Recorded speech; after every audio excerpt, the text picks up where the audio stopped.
The coal mine wasn't far now.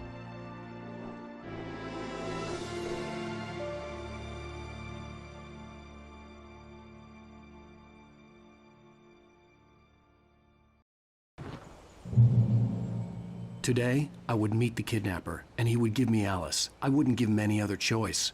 A drowning man will clutch at a straw.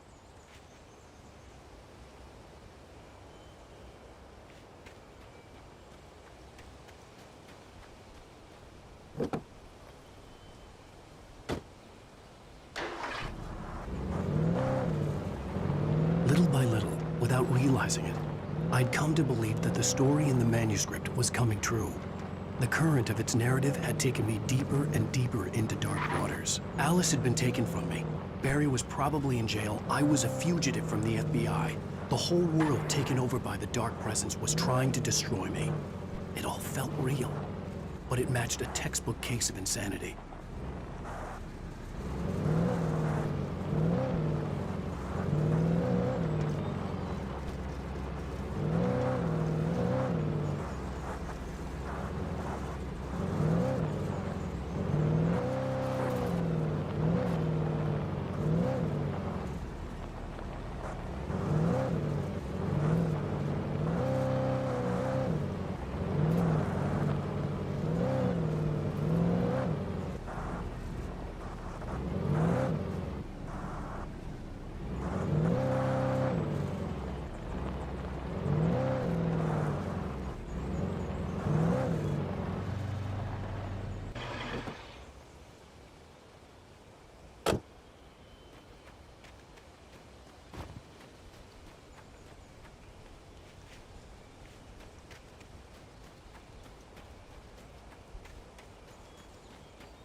This is Pat Main, and you're listening to KBF-FM. Folks, I want to apologize for kind of abandoning you to that looping music track last night, but I was detained.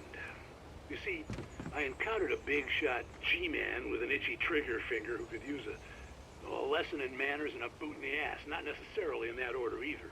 Now, folks, I know I'm not being very informative here, and I apologize for that. I really should just keep quiet, but I'm just so peeved right now, because some people just shouldn't be carrying badges. I'm just glad that our Sheriff Breaker was there to straighten things out. And if someone I met last night is listening, let me just say, I'm sorry if my mouth got you in trouble. I'm pretty sure you're not the bad guy here. Godspeed, son. I hope you know what you're doing. Now, on a lighter note, I'll be talking to Dr. Nelson all morning. But first, a little music.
Welcome back to KBF-FM. Hope you enjoyed that tune. Now, Doc, you were talking about life and finding that special someone, that soulmate. Well, you were talking about that. I was saying I don't buy it. Well, see, to me, that's strange, because I always pegged you as a hopeless romantic. You got me there, Pat. But I think love's where you look for it. And you need to do a lot of looking, sure. But the idea that there's that one special person out there for you, and if you miss that chance, it's gone forever and you're forever incomplete. I mean, isn't that depressing? Or heck, childish even? There's plenty of fish in the sea. And apparently a fisherman has a fishing analogy for everything, but what you're saying, isn't that a little harsh? Well, no.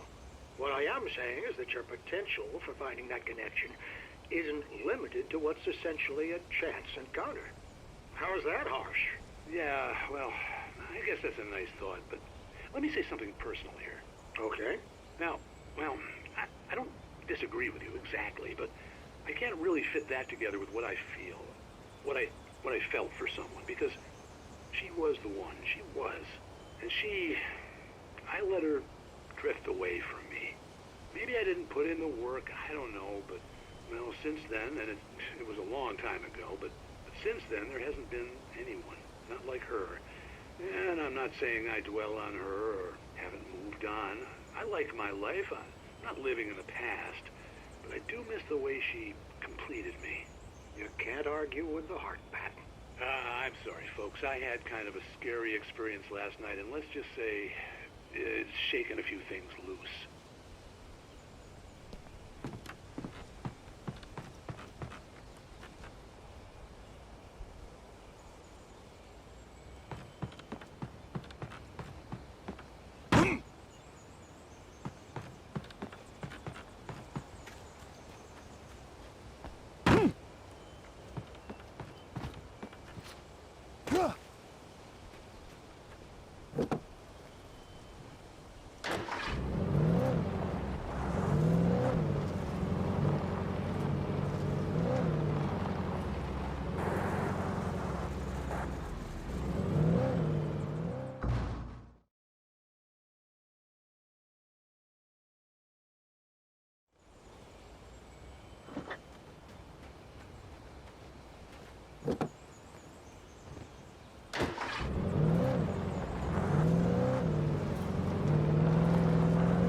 I was early. I was supposed to meet the kidnapper at noon in the main building. The coal mine was quiet. It was a museum now.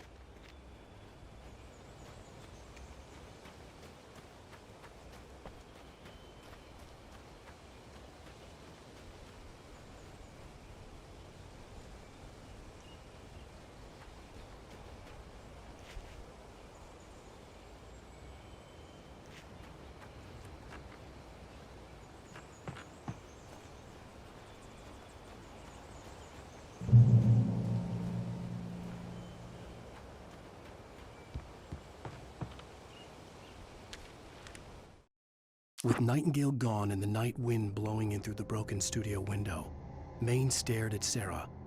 The sheriff looked away. Maine's voice shook with barely controlled anger. That boy's doing more drinking than thinking. I hope you know what you're doing, Sarah. He's got a sickness in his eyes. You take my word for it. He wants Wake for a reason, and it's not for anything good.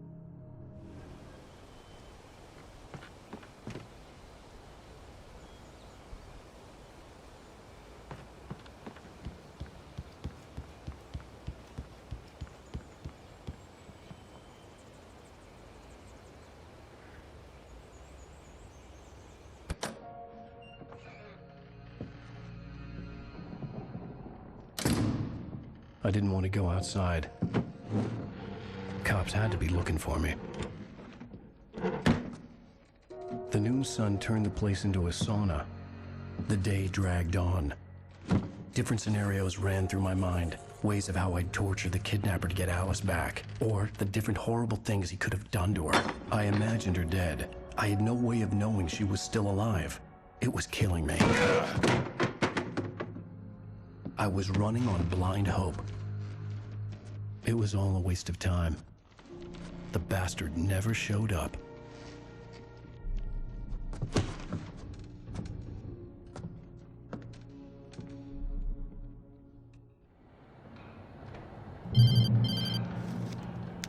Wake, Where the hell are you? Change of plans. You know where Mirror Peak is? It's a big mountain north of where you are. You follow the path from the mine, you can't miss it. There's a lookout point there. I'll be waiting.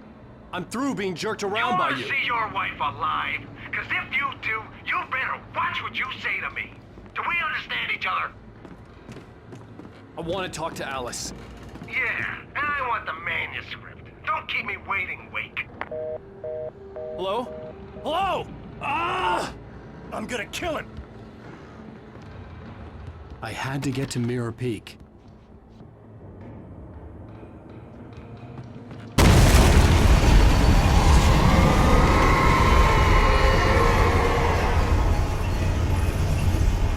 It was close, maybe closer than ever before.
When Thomas Zane fell for Barbara Jagger, it happened fast. She was young, vibrant, and beautiful, full of life. He had never been a very happy man, and without any seeming effort, she had changed all that. Zane felt good for the first time in his life. Everything she did was another piece of a jigsaw puzzle he hadn't even known he'd been missing. And best of all, she made the words flow, strong and sharp. She was his muse.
The only way to reach the hillside ahead was to go through the building. I had to find a way to avoid electrocution.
Some of the Taken retained echoes of their former selves, but these were just the nerve twitches of a dead thing. Nothing remained but a shell covered and filled with darkness. In most cases, these puppets were enough for the purposes of the Dark Presence. But for anything more elaborate, as with the writer, it was different. It needed his mind. And so rather than taking him over completely, it merely touched him.